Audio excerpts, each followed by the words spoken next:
అందరికీ నమస్కారం. ముందుగా ఈ వీడియోకి ఒక లైక్ కొట్టి మన ఛానల్ని సబ్స్క్రైబ్ చేసుకోండి. ఈ నెల ఫిబ్రవరి 13వ తేదీన శుక్రవారం నాడు విజయ ఏకాదశి వచ్చింది. ఇదే రోజున మూలా నక్షత్రం కూడా ఏర్పడుతుంది. శుక్రవారం ఏకాదశి రావడం, అందులోనూ మూలా నక్షత్రం కలిసి రావడం చాలా విశేషం.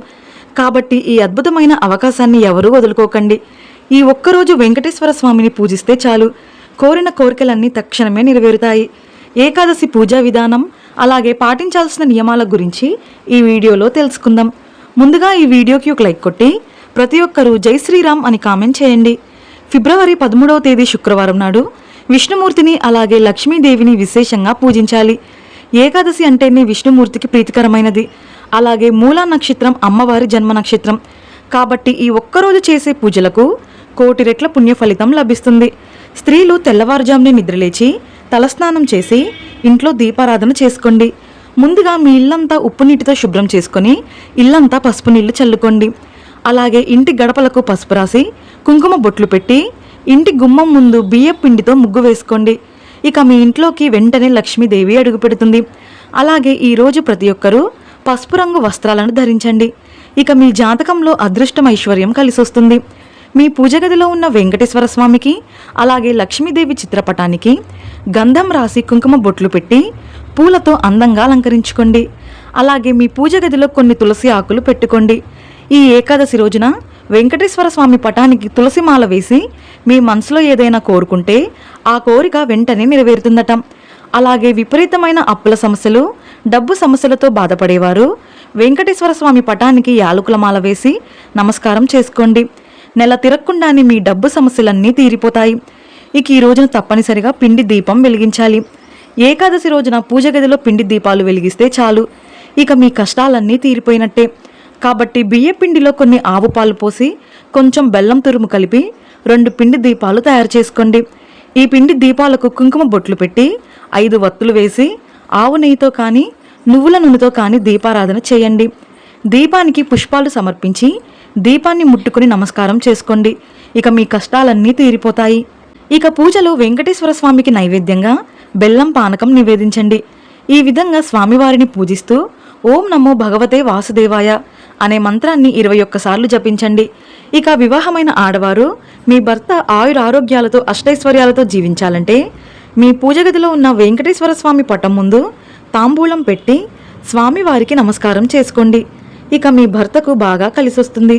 ఇక చివరగా వెంకటేశ్వర స్వామికి అలాగే లక్ష్మీదేవికి హారతి సమర్పించి స్వామివారికి నమస్కారం చేసుకుని ఒక కొబ్బరికాయను పగలగొట్టండి. ఈ ఏకాదశి రోజున మీ పూజ గదిలో కొబ్బరికాయ కొడితే డబ్బు పరంగా మీ ఇంటికి బాగా కలిసొస్తుంది. ఇక పూజ పూర్తయిన తర్వాత చివరగా 5 ప్రదక్షిణాలు చేసి మీ పూజను ముగించుకోండి. ఇక ఈ ఏకాదశి రోజున ప్రతి ఒక్కరూ కళ్ళుప్పును కొని మీ ఇంటికి తెచ్చుకోండి. తద్వారా మీ ఇంటిపై లక్ష్మీ కటాక్షం ఉంటుంది. అలాగే చీపురును లక్ష్మీ స్వరూపంగా భావిస్తారు. కాబట్టి ఈ శుక్రవారం కొత్త చీపురు కొని మీ ఇంటికి తెచ్చుకుంటే మీ ఇంట్లో ఉన్న దరిద్ర దేవత బయటకు వెళ్ళిపోయి మీ ఇంట్లోకి ధనలక్ష్మీదేవి అడుగుపెడుతుంది. ఇక ఈ ఏకాదశి రోజున ఏది చేసినా చేయకపోయినా రావి చెట్టును ముట్టుకోండి. ఎందుకంటే ఈ ఏకాదశి రోజున రావి చెట్టులో విష్ణుమూర్తి నివసిస్తాడు. కాబట్టి రావి చెట్టుకు 7 ప్రదక్షిణాలు చేసి రావి చెట్టును ముట్టుకుంటే శని దోషాలు, పితృదోషాలన్నీ తొలగిపోతాయి. అలాగే మీ జాతకంలో అదృష్టం కలిసొచ్చి మీ ఇంటి ఐశ్వర్యం బాగా పెరుగుతుంది. మీ ఇంటి దగ్గర రావి చెట్టు లేకపోతే ఉసిరి చెట్టుకు ప్రదక్షిణాలు చేసి ఉసిరి చెట్టును ముట్టుకోండి. ఈ ఏకాదశి రోజున ఉసిరి చెట్టును ముట్టుకుంటే అనారోగ్య సమస్యలన్నీ తొలగిపోయి మీ ఇంటి ఆదాయం బాగా పెరుగుతుంది. అలాగే ఈ రోజున చేసే తులసి పూజలకు అష్టైశ్వర్యాలు కలిసొస్తాయి. తులసి కోటలో దీపం వెలిగించి ప్రదక్షిణాలు చేస్తే కోటి జన్మల పాపాలన్నీ నశిస్తాయట. అలాగే ఒక చెంబు నీటిలో కొన్ని ఆవు పాలు కలిపి ఆ నీటిని తులసి మొక్కకు పోస్తే డబ్బు కష్టాలన్నీ వెంటనే తీరిపోతాయి. అయితే ఏకాదశి రోజున పొరపాటున కూడా తులసి ఆకులు కోయకండి. అలాగే ఈ ఏకాదశి రోజున తలకు నూనె పెట్టకూడదు. ఇక ఈ రోజున పొరపాటున కూడా జుట్టు కత్తిరించడం, గోళ్లు కత్తిరించడం చేయకూడదు. ఈ ఏకాదశి రోజున ఇంట్లో ఉన్న ఆడపిల్లలందరూ ఖచ్చితంగా కాళ్లకు పసుపు రాసుకోవాలి. అలాగే వివాహమైన ఆడవారు పాపిట్లో కుంకుమ బొట్టు పెట్టుకోవాలి. తద్వారా మీ భర్త ఆయుష్ పెరుగుతుంది. అన్నిటికన్నా ముఖ్యంగా ఈ శుక్రవారం సాయంత్రం సమయంలో మీ ఇంటి గుమ్మం బయట 2 దీపాలు వెలిగించండి. మహాలక్ష్మీదేవి ఎక్కడున్నా సరే మీ ఇంట్లోకి అడుగుపెడుతుంది. ఇక ఎవరైతే త్వరగా ధనవంతులు కావాలని కోరుకుంటారో అలాంటి వారు ఒక ఎర్రటి వస్త్రంలో 5 యాలకులను మూటకట్టి మీ బీరువాలో పెట్టుకోండి. అనవసరపు ఖర్చులు తగ్గి మీ ఇంటి ఆదాయం పెరుగుతుంది. అలాగే ఒక రావి ఆకుపైన గంధంతో ఓం అని రాసి ఆ రావి ఆకును మీ పూజ గదిలో పెట్టుకోండి.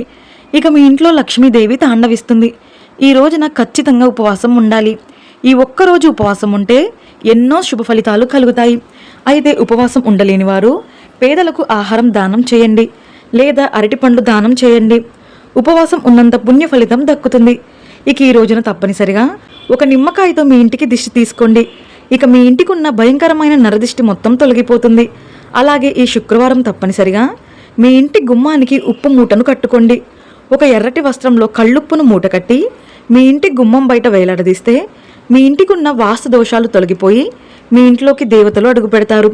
ఇక మీ పిల్లలు బాగా చదవాలంటే, అలాగే చదువులో వెనుకబడిన విద్యార్థులు ఈ మూలా నక్షత్రం సందర్భంగా మీ పిల్లల చేత ఒక తెల్లటి కాగితం పైన గంధంతో ఓం అని రాయించి ఆ కాగితాన్ని మీ పిల్లల బ్యాగ్లో పెట్టండి. జ్ఞాపక శక్తి పెరిగి చదువులో ముందుంటారు. ఈ ఏకాదశి రోజున ఉదయం స్నానం చేసేటప్పుడు నీటిలో 2 తులసి ఆకులు వేసుకొని స్నానం చేస్తే అశ్వమేధ యాగం చేసినంత పుణ్య ఫలితం లభిస్తుంది.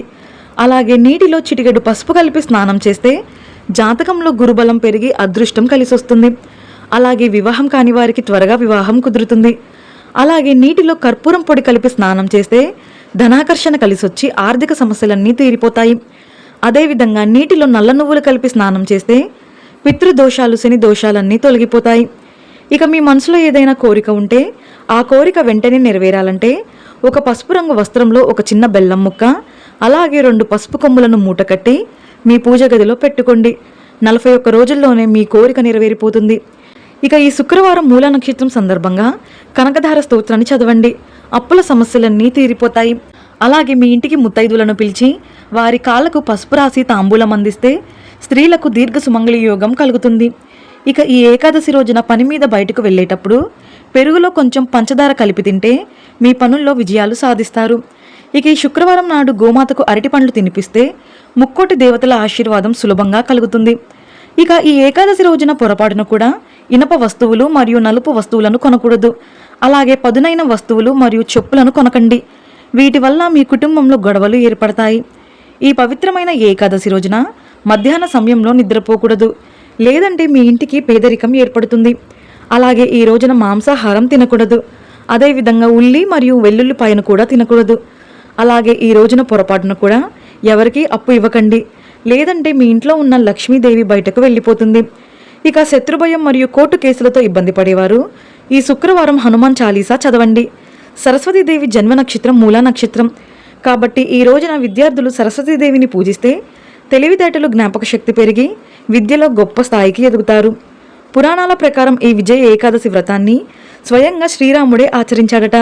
రావణుడిని సంహరించడానికి లంకకు వెళ్లే ముందు పనిలో ఆటంకం లేకుండా విజయం సాధించాలని శ్రీరాముడు ఈ వ్రతాన్ని ఆచరించాడు. ఈ వీడియో మీకు నచ్చితే లైక్ చేసి సబ్స్క్రైబ్ చేసుకోండి. జై శ్రీరామ్.